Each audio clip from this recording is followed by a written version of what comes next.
세계적인 자동차 생산 강국, 대한민국의 글로벌 위상이 흔들리고 있습니다. 지난해 글로벌 완성차 생산국 빅5에서 밀려난 뒤 올해 실적 감소로 6위 자리마저 위협받고 있습니다. 현재 국내 완성차 수출량은 점차 감소하고 수입 차의 내수 시장 잠식이 가속화되고 있는 가운데 정부의 미세먼지 감축 방안에 따라 그 주범으로 지목된 경유차 퇴출 방안까지 거론되고 있습니다.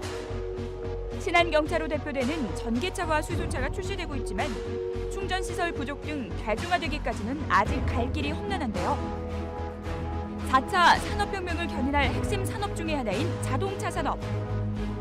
오늘 서정의 경제펀치에서는 국내 자동차 산업이 지금의 위기를 이겨내고 미래의 성장 동력이 되기 위해 나아가야 할 길은 무엇인지 속 시원한 한방 날려봅니다.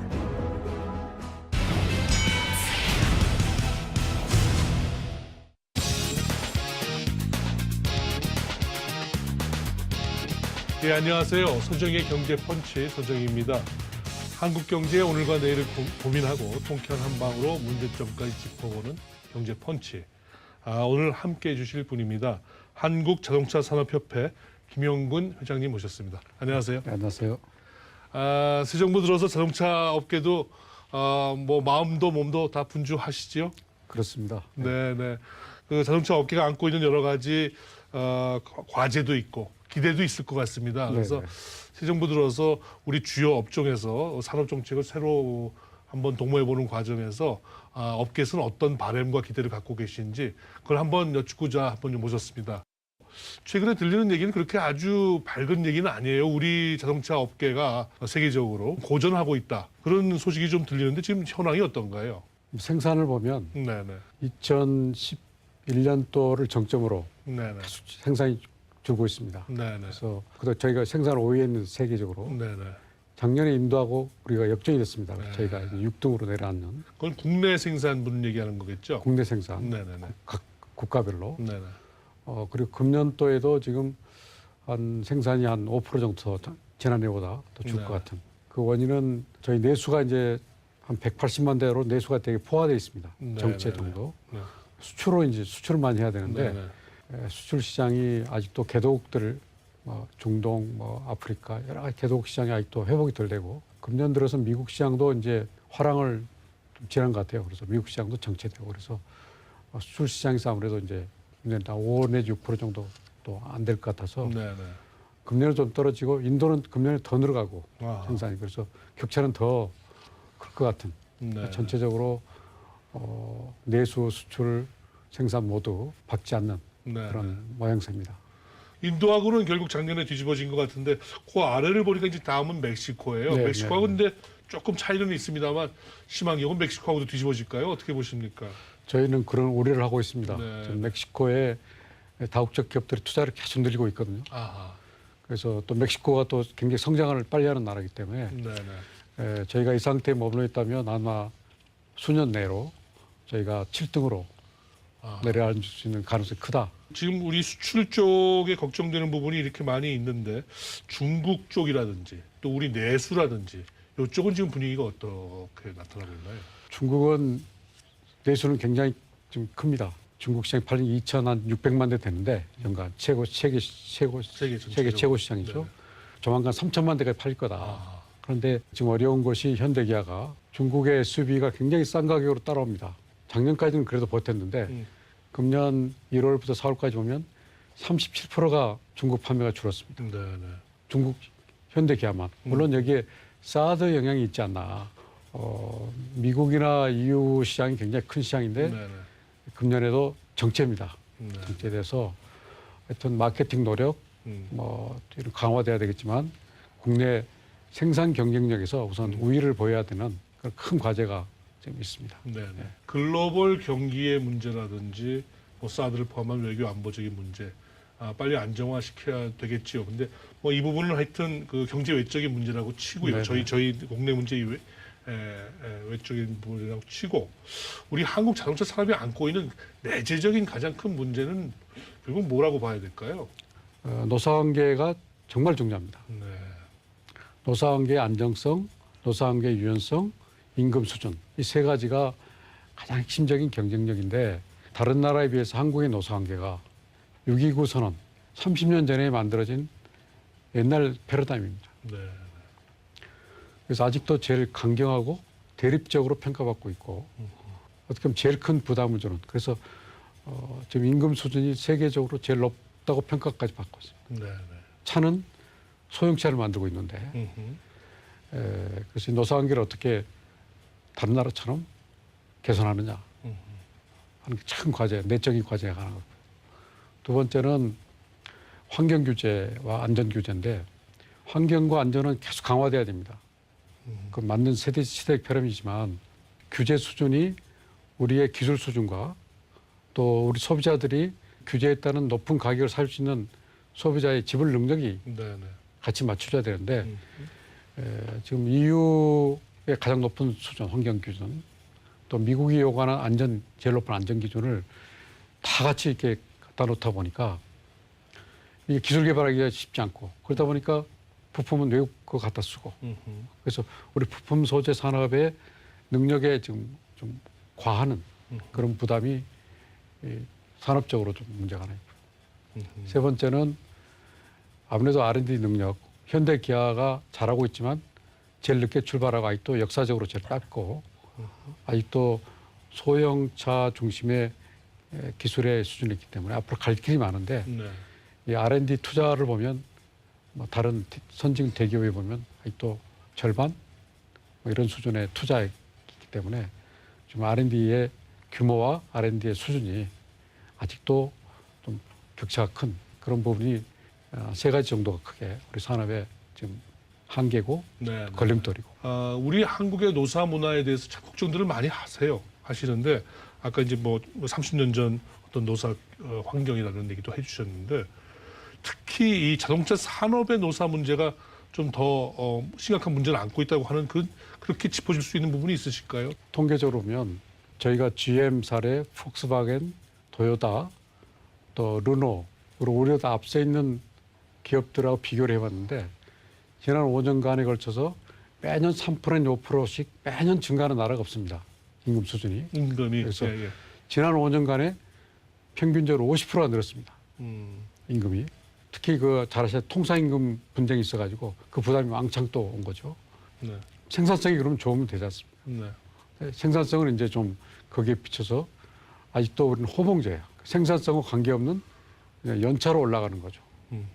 그래서 아직도 생산성과 연계되지 않는 임금 체계도 문제고 두 번째는 다른 나라는 파업을 하기는 굉장히 어렵게 되어 있습니다.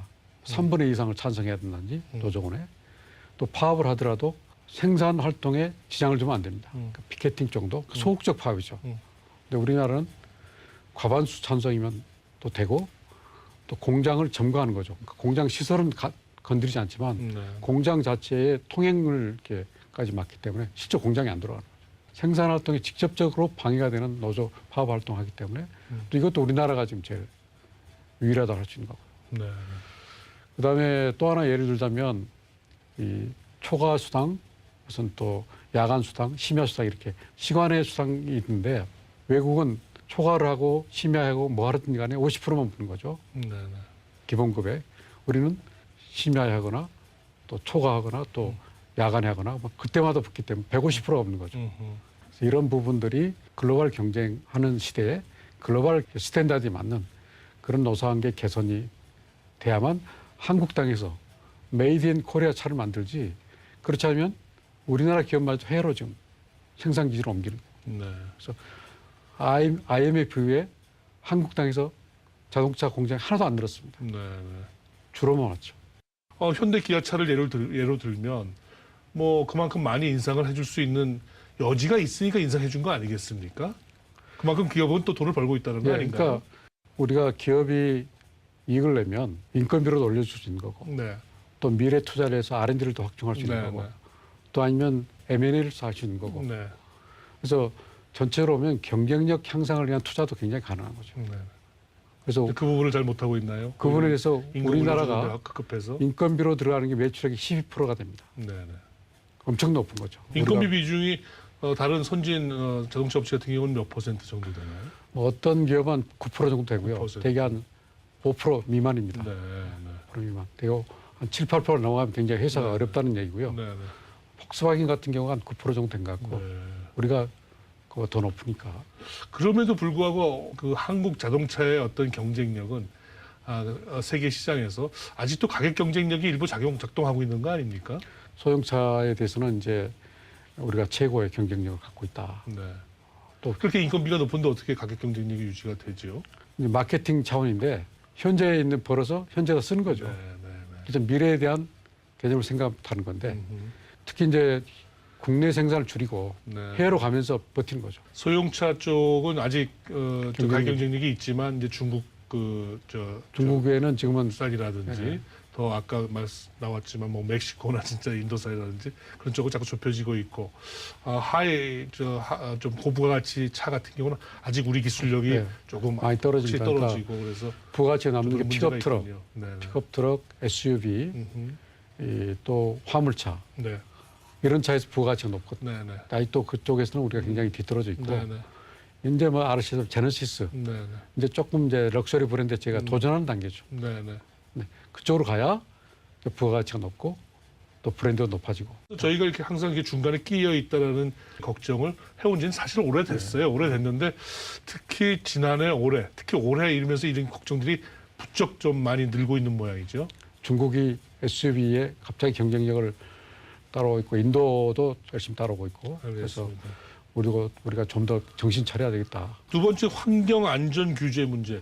이거는 뭐 나름 그 선진국 환경 규제 뭐 이런 부분들을 먼저 이렇게 따라가다 보면 언젠가 이게 굉장히 그 선진적인 환경에 대응을 하는 거니까요. 나중에 좀 플러스 좋은 효과로 나타나지 않을까요? 규제가 기술을 선도하는 게 분명히 맞습니다. 네. 있는 부분이 있지만 이 글로벌한 소싱이 되고 글로벌한 밸류체인이 형성되다 보니까 네. 자동차는 특색 중에 하나가 뭐냐면 안전에 사람 생명이 관한 거기 때문에 최고의 부품을 쓸 수밖에 없습니다. 네. 최고. 왜냐하면 한 번 잘못되면 리콜을 당하고 회사가 흔들흔들하기 때문에. 그러면 우리가 그 기술에 맞는 최고의 기술을 갖고 있는 부품업체가 생겼냐? 그러니까 완성차 입장에서는 오히려 프리할 수 있습니다. 외국 갖다 써도 되니까. 그렇지만 우리 규제가 해외 부품업체를 더 좋게 한다. 이 부분은 고려해봐야겠고. 그 규제가 강화되다 보니까 네. 아직 우리 기술이 그 부분까지 따라가지 네. 못한 상태에서 맞출 네. 경우 외국산을 주로 쓸 수밖에 완성차는 없다. 따라갈 수 있죠. 네, 네, 네. 그렇지만 이것저것 갖다 넣어서 예, 또 이 가격을 상승하는 효과가 있습니다. 모든 게 규제가 되면 당연히 가격 상승 올라가는 거예요. 그러면 가격이 올라가면 우리 국내 시장도 이미 오픈돼 있기 때문에 네, 네. 가격이 올라가면 소비자가 그렇군요. 이제 수입차로 또 이전하는 게 가능한 거죠. 네, 네. 그래서 생산하는 생산 정책을 강조하는 산업 정책, 우리나라 경제에서 고용 창출하고 하는 부분에 있어서 이왕이면 그 산업 정책하고 네, 네. 환경 정책이 같이 속도나 강도를 맞춰갔으면 좋겠다 하는 게 서로 이렇게 저희 바람입니다. 밀고 땡기고 이런 네. 게 돼야 될 텐데. 그럼 그 선진국 특히 유럽 같은 경우에 아주 그 강화된 그런 환경 규제와 지금 우리 국내용 내수용 그 규제 내용이 같습니까? 똑같습니다. 같습니까? 예, 예. 아. 저희가 한유 FTA 하면서 네, 네. 동등한 기술을 적용하기로 하고 저희도 물론 같이 맞춰서 네, 수출해야 네. 되고 네, 네. 소위 저희가 가끔 표현합니다만 유럽의 6만 불, 네. 6만 달러 국민 소득에 맞는 규제가 아직 2, 3만 불 시대의 소비자 국가 네, 수준에 네, 네. 그대로 하다 보니까 네, 네. 여러 가지 따라가야 되지만 네, 네. 좀 힘이 들다. 그 새 정부 들어서 하여튼 자동차 업계의 첫 뉴스 중에 하나는 경유 승용차 운행 중단에 대한 정책입니다. 사실 굉장히 저희가 미세먼지 고통이 워낙 크다 보니까 전 국민이 이제 호소하는 고통이다 보니까 뭔가 특단의 대책이 필요는 해요. 필요는 한데 이 경유 승용차 운행 중단 이거 자동차 업계 입장에서는 어떻게? 미세먼지가 우리 생활에 우리 건강에 직접 영향을 미치기 때문에 특히 자동차가 책임이 있는 거죠. 그래서 특히 경유차의 그 부분에 대해서는 이제 정부 정책에 저희가 이렇게 맞춰가야 됩니다. 근데 현실적으로 이제 자동차 이 시장을 보면 지난 몇 년간 정부가 CO2 규제, 소위 온실가스 CO2 규제를 강화하다 보니까 CO2 규제에 맞춰서 규제를 하다 보니까 경유차는 CO2에는 유리합니다. 염도적 CO2가 적게 나오는 거죠. 근데 미세먼지가 많이 나오는.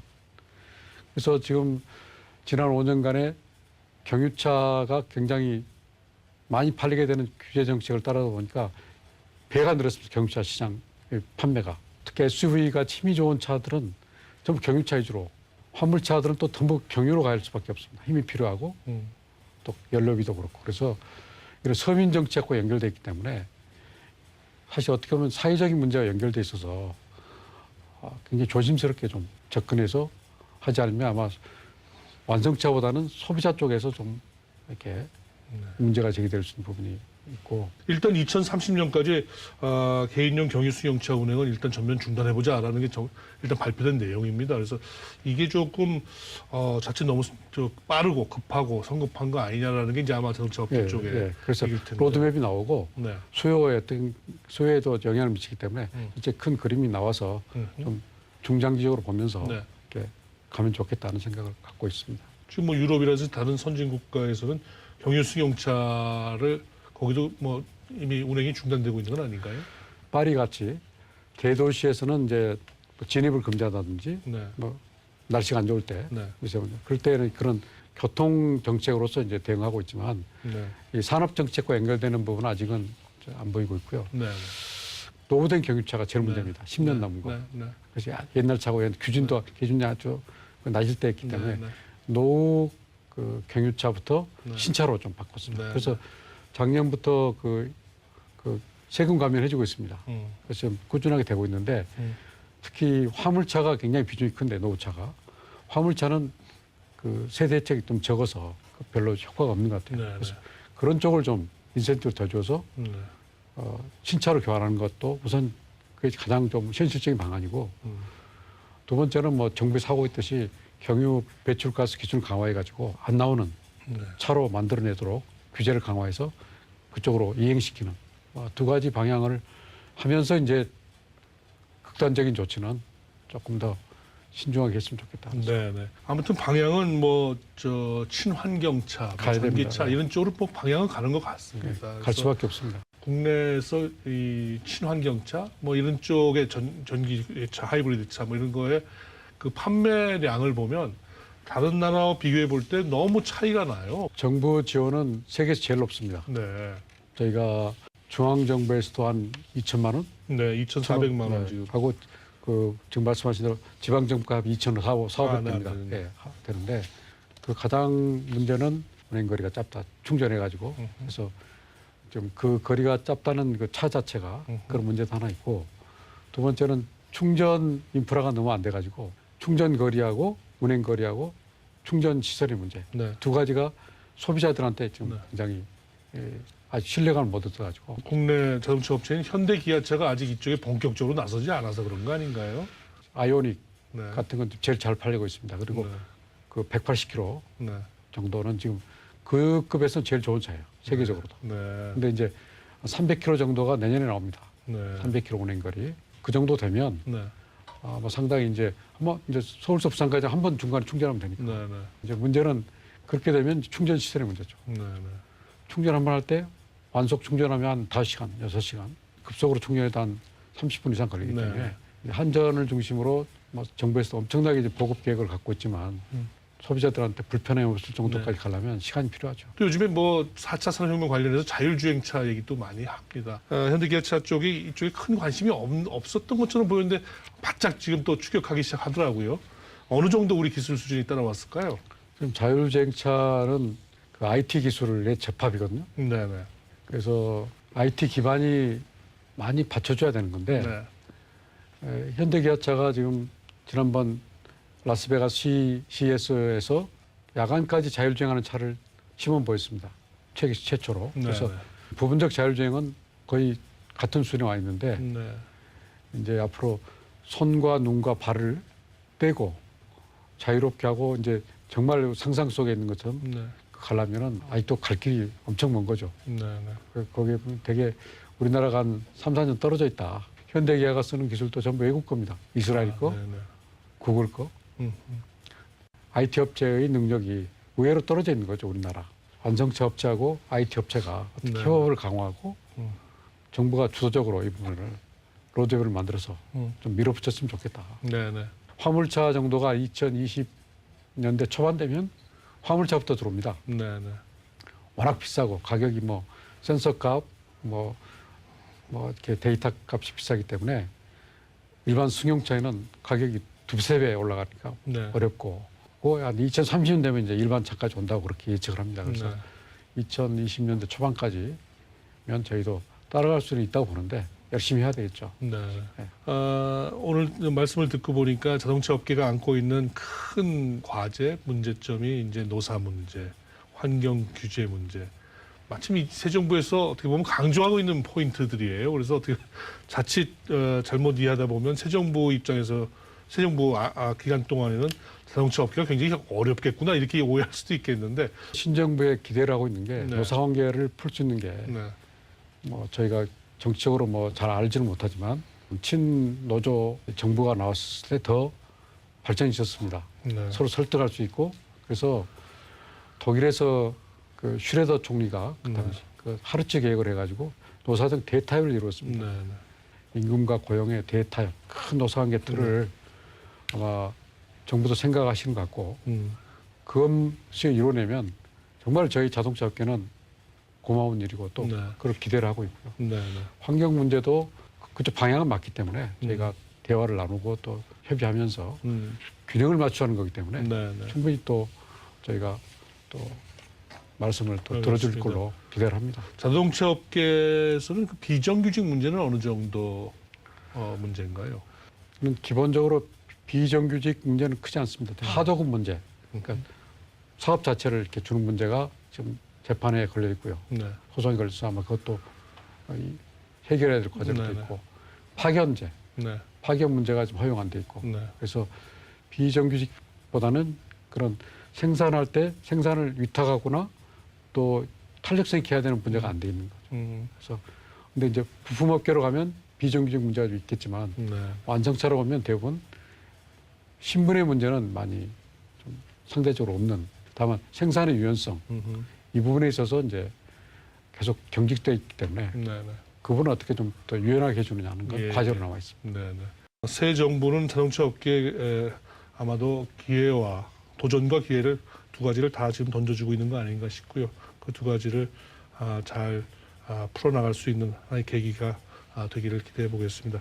지금까지 한국자동차산업협회 김용근 회장님 모시고 지금 현재 우리 새 정부 들어서서 우리 주요 산업의 현황으로서 자동차 산업의 지금 분위기와 향후 과제 이런 부분들을 한번 다각적으로 한번 짚어봤습니다. 오늘 말씀 감사합니다. 네, 감사합니다. 자동차 산업은 우리 대한민국 경제의 아주 주력 핵심 산업인과 동시에 향후 4차 산업혁명의 하나의 또 선봉 산업 분야이기도 합니다. 역사적으로 변혁기를 맞고 있는 이 자동차 산업, 우리가 이 자동차 산업이 또 한 번의 한국 경제 기적을 낳을 수 있는 선봉이 될 수 있는지, 아니면 뒷다리를 잡을 발목이 잡힐 그런 요인이 될지 이 정부에서 잘 풀어나가야 될 주요한 산업 중에 하나가 아닐까 싶습니다. 서정의 경제 펀치 여기서 이만 인사드리겠습니다. 시청해 주셔서 감사합니다.